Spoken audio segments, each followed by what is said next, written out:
Chapter 14. At that time Abijah the son of Jeroboam fell sick. And Jeroboam said to his wife, Arise, I pray thee, and disguise thyself, that thou be not known to be the wife of Jeroboam, and get thee to Shiloh. Behold, there is Ahijah the prophet, which told me that I should be king over this people. And take with thee 10 loaves, and cracknels, and a cruse of honey, and go to him. He shall tell thee what shall become of the child. And Jeroboam's wife did so, and arose, and went to Shiloh, and came to the house of Ahijah.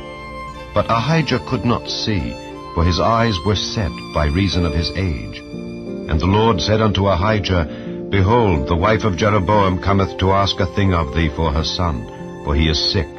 Thus and thus shalt thou say unto her, for it shall be when she cometh in that she shall feign herself to be another woman. And it was so, when Ahijah heard the sound of her feet as she came in at the door, that he said, Come in, thou wife of Jeroboam. Why feignest thou thyself to be another? For I am sent to thee with heavy tidings. Go, tell Jeroboam, Thus saith the Lord God of Israel, Forasmuch as I exalted thee from among the people, and made thee prince over my people Israel, and rent the kingdom away from the house of David, and gave it thee, and yet thou hast not been as my servant David, who kept my commandments, and who followed me with all his heart, to do that only which was right in mine eyes, but hast done evil above all that were before thee. For thou hast gone and made thee other gods, and molten images, to provoke me to anger, and hast cast me behind thy back.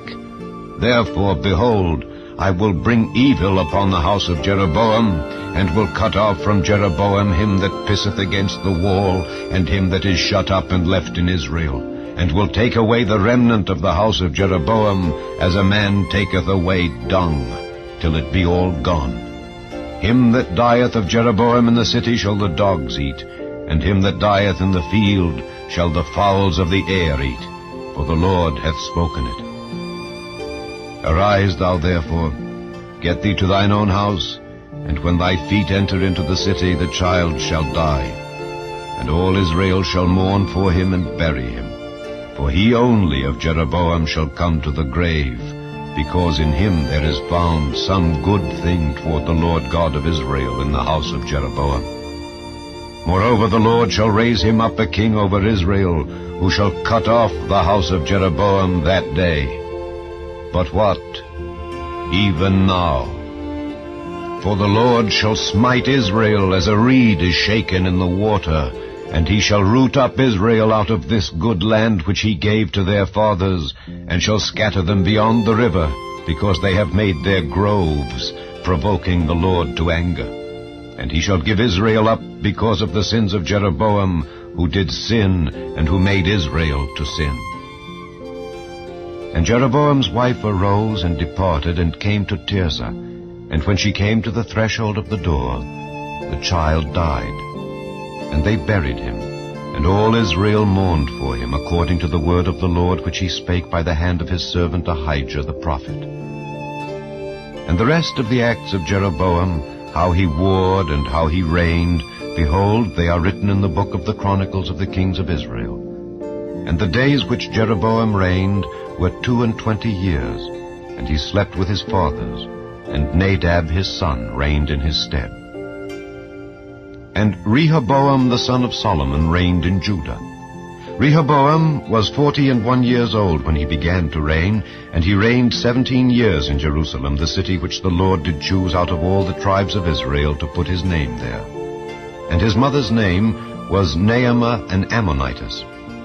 And Judah did evil in the sight of the Lord, and they provoked him to jealousy with their sins which they had committed, above all that their fathers had done. For they also built them high places and images and groves on every high hill and under every green tree. And there were also Sodomites in the land, and they did according to all the abominations of the nations which the Lord cast out before the children of Israel. And it came to pass in the 5th year of King Rehoboam that Shishak king of Egypt came up against Jerusalem. And he took away the treasures of the house of the Lord and the treasures of the king's house. He even took away all. And he took away all the shields of gold which Solomon had made. And King Rehoboam made in their stead brazen shields, and committed them unto the hands of the chief of the guard, which kept the door of the king's house. And it was so, when the king went into the house of the Lord, that the guard bare them, and brought them back into the guard chamber. Now the rest of the acts of Rehoboam, and all that he did, are they not written in the book of the chronicles of the kings of Judah? And there was war between Rehoboam and Jeroboam all their days. And Rehoboam slept with his fathers, and was buried with his fathers in the city of David. And his mother's name was Naamah, an Ammonitess. And Abijam his son reigned in his stead.